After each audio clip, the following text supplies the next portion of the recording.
센트럴 페스티벌 와이프 수영복을 못 찾아서 선크림만 1+1 사고 그냥 배가 고파서 지금 오후 4시인데, 보통 여기 파타야에서 좀띠엔 갈 때는 워킹 스트리트까지 가는 또 성대우 지금 보이죠? 이걸 이렇게 타고, 그럼 한 사람에 10바트 400원이잖아요. 그러면 워킹 스트리트 입구 좌회전에서 내려요. 그러면 사거리거든. 그럼 사거리 횡단보도 건너가서 다시 그쪽에 성대우 서 있는 쪽에서 좀띠에 가는 성대우들을 탑니다. 그러면 걷기 싫으면 어쨌든 40바트가 날아가는데, 지금 볼트 앱도 이용해서 센트럴 페스티벌 백화점 앞에서 타고 76바트 시원하게 편안하게 가는 거죠. 안 덥고. 이제 배가 고파서 스퍼키친 레스토랑 좀띠엔 입구까지 이제 갑니다. 예전에 몰랐던 이제 이런 어플리케이션 택시를 이용하면 이 더운 이제 태국 날씨에, 사실은 오늘 날씨는 매우 덥지는 않은데 그래도 이게 구름이 끼어도 29도 정도면 햇살이 좀 셉니다. 여기는 9월달. 그래서 지금 워킹 스트리트 앞에서 좌회전. 보통 이렇게 하면 저쪽 앞에 서 있는 성대우들이 저기서 다 이제 내리라고 해요. 이제 저기서 갈림길에서 이제 자기들이 사람을 많이 태워서 멀리 갈 건지, 택시 개념으로 이제 또 장거리를 갈 건지, 이렇게 보통 호객 행위를 하죠. 여기서는 1시간 뒤에 파타야 쪽에 낙내, 번개치고 호우, 소나기 온다 했는데, 지난 5월에 그때 어디죠? 21 센츄리에 그 친구 아들하고 갔을 때 소나기 엄청 와가지고 한번 시급했거든. 여기 비 오면, 지금 하늘 보니까 비가 오겠네. 비가 오면 여기 도로에 물이 다 찹니다. 자, 여기 횡단보도 사거리에서 우회전.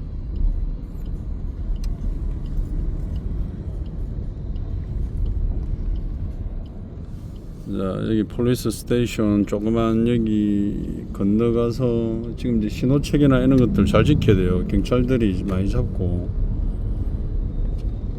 여기 이제 보이는 성대우 대기, 사원 옆에서 대기를 합니다. 앞차부터 이제 가는, 이렇게 이제 별거 아닌 것 같은데 조금 걷는 게 이제 날씨 때문에 더우니까 이게 뭐 40바트 기준으로 2배, 거의 1200원. 그냥 가볍게 이렇게 일반 택시보다 볼트앱 택시가 훨씬 편합니다. 보통 볼트앱 택시 기사들이 개중에 보니까 말도 안 하시는 분도 계시고, 어제는 우연히 또 수완다판 공항에서 여자분이고, 오늘도 탔는데 여자분이고, 재밌는 게 분명히 도착했는데 차가 없어서 보니까 이 차 뒷넘버가 없었어요. 그래서 이상하다 싶어서 위치를 보니까 분명히 차는 기다리고 있고, 웨이팅 타임이 보통 3, 4분을 기다려 준다고 보이더라고요. 그래서 가니까 스즈키 차는 맞는데 뒷넘버가 없어서 앞을 가보니까 앞에 넘버가 똑같아 있더라고. 6357인가. 그래서 타고 갑니다. 지금 여기 어쨌든 파타야 도로는 복잡하죠. 양방향으로 계속 복잡하고, 여기 이제 성대우 여기서 맨 앞차에서 사람이 거의 양쪽 한 8명, 10명 다 차에 출발한.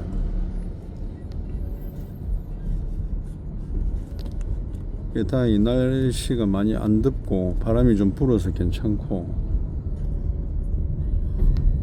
어제 밤에 도착해서 이제 어떤 태국의 분위기나 느낌은 사실상 우리가 뉴스로 접하는 거하고 달라요. 막상 여기 오면 뭐 사람들이 대놓고 뭐 한국인을 폄하하고 폭행하고 이런 게 아니고, 여기는 또 워낙에 또 인도 사람들이나 아랍 사람들이 와서 좀 마음대로 행동하는 경우도 밤에도 많고, 그리고 인도가 장사꾼들이 많죠. 파타야 길가 장사만 해도 인도들이 일반 뭐 관광 상품이나 매대들, 그리고 이제 밤에 뭐 쇼하는 것들, 그다음에 양복, 그리고 이쪽 길에도 보면 인도 식당들이 좀 띄엄띄엄 있어요. 요즘에는 이제 중국 식당들도 파타야 저쪽에 가면 이게 파타야인지 중국인지 할 정도로 꼭 차이나타운처럼 만들어 놓고 이제 거대해야 되죠. 예전에 왔을 때 여기 파타야 도로도 한쪽 길을 공사한다고 난리가 났었는데 이제는 그 공사가 끝나고 아까 올 때 보니까 이제 공사 끝난 뒤에 밑에다가 두꺼운 이제 전선을 밀어 넣는 거 보니까 이렇게 위쪽에 전기줄들이 이제 좀 정리를 할 모양인지 그런 느낌. 이제 밑으로 케이블을 지하로 넣는다. 항상 파타야는 복잡합니다. 예전에 PCX 150cc 빌려가지고 원래 빌릴 때는 여권을 맡기고 바이크 렌트 샵에 국제면허증 없이 이제 한 5일 타고 다니다가 마지막에 경찰한테 잡혀서 한 8만원 돈 물었는데 그때 여기저기 길을 많이 돌아봐서 참 그게 큰 도움이 됩니다. 그 지금 현재 뭐 이슈거리 계속 유튜브 보니까 뭐 공항이 좀 기분이 나빠서 난리가 나고 저쩌고 뭐 그런데 그런데 동요되지 말고 내가 여행 가고 싶은 곳에 오시면 돼요. 여기 여행이라는 거는 어차피 관광지에는 외국인들이 와야 먹고 살기 때문에 뭔가 뭐 시위를 한다든지 뭐 폭력적으로 행동한다든지 그런 건 없습니다. 뭐 방콕에서 우리나라에서 이렇게 강제로 쫓겨난 사람들이 뭐 시위를 한다고 뭐 했지만 그걸 이제 국가가 이제 정리를 못하는 게 문제죠. 실제로 20만 명 불법 체류자들을 한 사람당 벌금이 2-3천만 원이 되는데 그 돈을 태국 정부에서 물으라 하면 물 수도 없잖아요. 그리고 항공료 같은 경우도 대한민국 정부에서 그 비행기 항공사에다가 다 그 전세 계약 해가지고 다 사람들 23,000명을 보낸 건데 그런 부분이 아이러니합니다. 이게 이제 파타야는 이게 복잡해서 저 예전에 캐나다 남자분도 만나서 그렇고 숙소를 파타야는 잡지 않는다. 여기 앞에 보이는 저 백인 남성분 이분 같은 경우도 숙소가 거의 다 좀띄언이에요. 저는 오토바이 타고 다니시는 분들 여기 흑인 분들 여기 장기적으로 계신 분들은 국제면허에서 오토바이 렌트 하든지 뭐 무면허로 렌트 하든지 그렇게 계신 분도 많고 저번 5월달에 좀된 시브리즈 리조트 호텔에 있을 때 그 영국 할아버지를 픽업하러 온 볼트 앱 택시 기사가 서양인이었거든요. 유럽 사람인지. 그럼 여기서 그런 일을 한다 이거죠. 이제 와이프하고도 그런 얘기 했어요. 1500바트, 1600바트 방콕의 택시 기사를 돈을 지불하고 가스를 넣고 고속도로비를 내고 자기가 좀땡 가서 공차로 이제 올라왔을 때 돈을 뭐 얼마를 번다. 만약에 6만원, 7만원 중에 절반을 벌면 그 사람은 잘 버는 거고 어제 서적기 볼트앱 같은 경우는 고속도로비 빼고 제가 1100바트를 팁까지 보면서 줬으니까 44,000원이죠. 그러면 자기 기름값 빼고 1시간 과속을 해서 1시간 한 20분 왕복 그러면은 2시간 반이 넘을 건데 그 기름값하고 얼마가 남겠냐 이거지. 그래서 제가 그랬죠. 여기는 그렇게 해서 만 원만 벌어도 사람이 일을 한다. 그렇게 해서 또 돌아가서 다른 뭐 관광객들을 태우고 움직이면 일반적인 회사보다 20-30만 원 받는 회사보다 많이 번다. 그렇게 얘기를 했죠. 움직여서 계속 돈을 벌어야 돈을 버는 거죠. 이런 데는.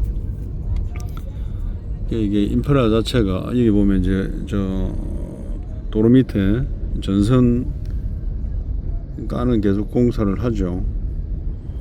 여기 인도 사람들이 굉장히 많습니다. 그때 영국 미스터 잭 그분께서도 영국에는 지금 현재 총리가 인도 사람이잖아요. 출신이. 그리고 영국 지배를 받아서 인도 사람들이 영국에 많이 사는데 뭔가 모르는 영국인들만의 그런 좀 불편함이 있는지 인도는 가기 싫다. 인도 사람 싫다. 그리고 자고 생각이 비슷합니다. 이거 옛날에 직 리조트 호텔 두 번 묵었는데 이 사람들이 예의들이 좀 없더라고. 얘가 저 단체로 이렇게 와가지고 호텔에 묵는데 새벽 서너 시까지 복도에서 통화를 하고, 그리고 인도라는 나라 자체가 저는 하여튼 막 비호감입니다. 여기 와서도 저 남자들이 뭐 335 모여서 좋은 행동들 하는 것들도 안 받고 예의가 좀 없고 해서 비호감이죠. 일단은 뭐 여러 나라 사람들이 와 있는 관광지, 그 의외로 유럽이나 다른 나라 사람들은 뭐 자기 휴식을 하러 와서 남한테 피해를 안 주고, 아까 세븐일레븐에서도 그 뚱뚱한 모녀가 그 짜증을 내면서 뭐 매장 직원한테 막 그러는데, 그 뭔가 모르는 자기들이 좀 강하다는 느낌, 여기는 약하다는 약소국이다, 전혀 그런 건 아닌데 단지 쉬러 와서 자기들이 쉬기 위해서 이용하는 것들은 참 고마운 건데, 여기 태국 사람들은 늘 항상 그 사와디캅 인사하죠. 카쿤캅 그런 것들이 몸에 배겨 있는데 거기다가 강압적인 자기 어떤 뭐 무례함을 이렇게 표출하고 가고 참 깝깝합니다. 언어를 모르면 자기 나라 방식대로만 행동을 한다는 게. 파타야는 일단 도로가 좁아서 이렇게 정체 구간이 많습니다. 거의 뒷골목 형식으로 다녀요.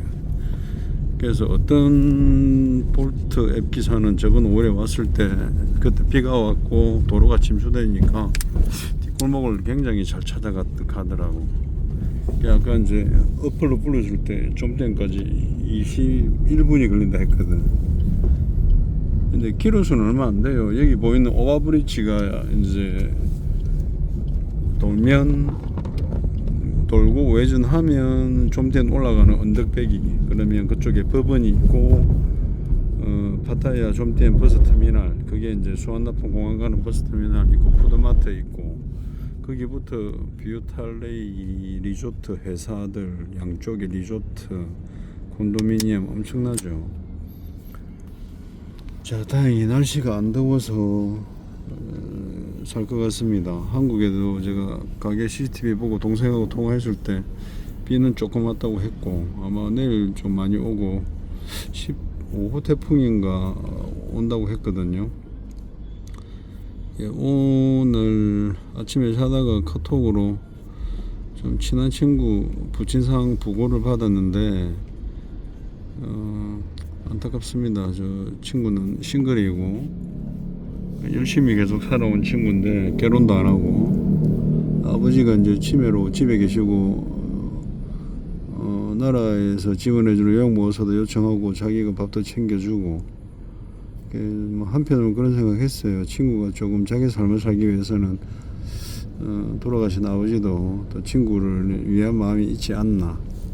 멀리서 그런 부고 소식을 들으니까 마음도 짠하고, 그 친구가 아버지 장례를 잘 치르고 조금 더 홀가분하게 또 자기 삶을 살았으면 좋겠다는 마음 듭니다. 개인적으로 이제 뭐 와이프한테 허락을 받으면 여기 같이 오고 싶은 사람들 한 번씩 이렇게 데리고 오고 싶어요.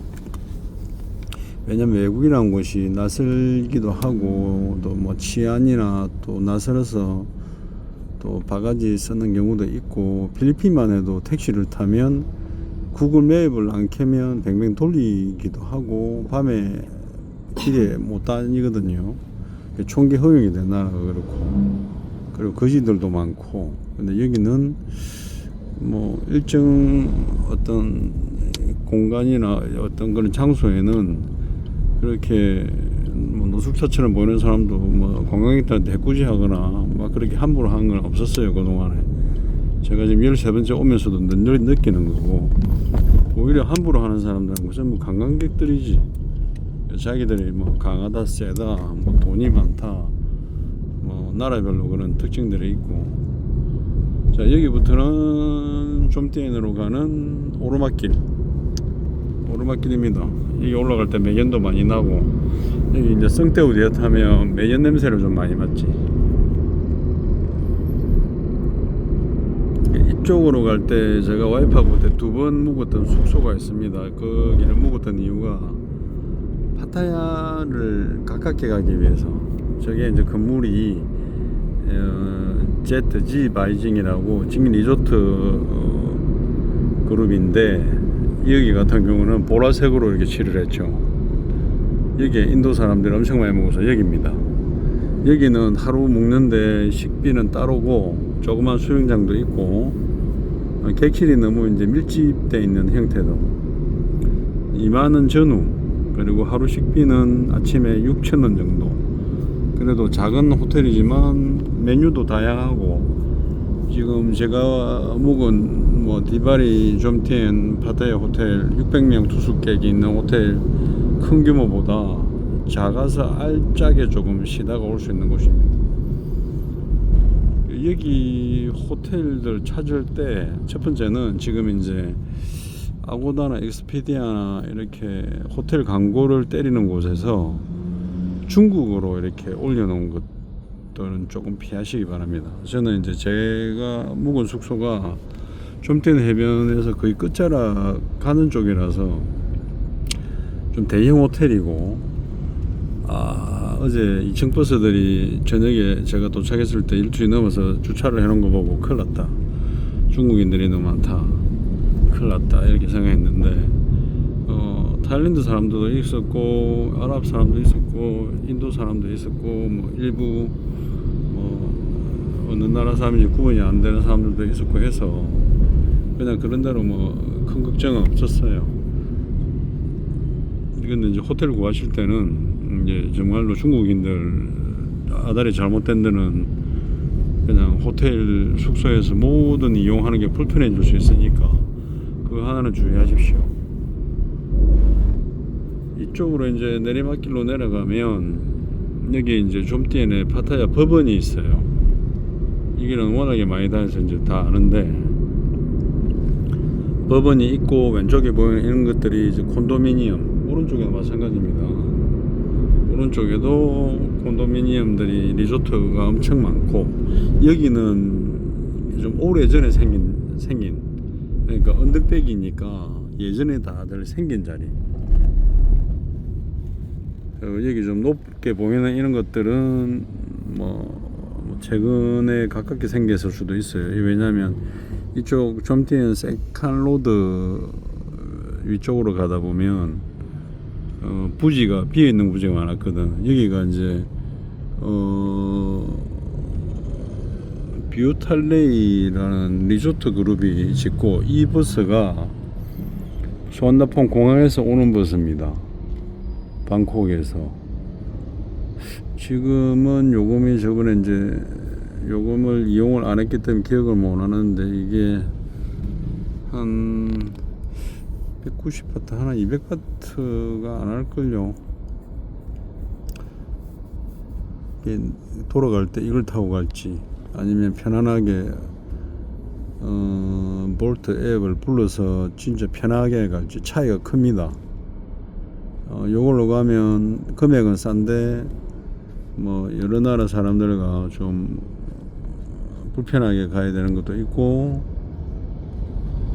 저기 여기가 파타야 좀띠엔 시외 버스 터미널 옆에 푸드마트 여기는 슈퍼마켓이 크고 잘 돼 있죠. 이쪽으로 외곽으로 빠지는 길, 나름 좀띠엔 가는 길도 밀집 지역이 있는데 파타야에 비해서는 그래도 왕복 3차선, 한쪽 편도로 보면 3차선이에요. 그래도 차가 많이 비고, 뷰탈레 여기가 그 리조트 콘도미니엄 사무실이에요. 저기가 뷰탈레이 4까지 본 것 같은데, 좀띠엔이 뭐가 특징이냐면 여기는 좀 보이스트리트, 그러니까 유러피언 남자들이 성적인 걸로 생각하면 그거죠. 성지재성을 생각하면 남자들을 좋아하는 사람들이 이쪽 동네 좀 많이 옵니다. 이 동네도 코로나가 그치고 좀 많이 좀 다운이 됐다가 지금 이제 좀 이것저것 저 해변로도 다시 공사도 하고 다시 깨끗하게 해보려고 노력 중인 게 보입니다. 자, 여기 이제 좀티엔 게이트 입구 해변 게이트 지나고 다 왔습니다.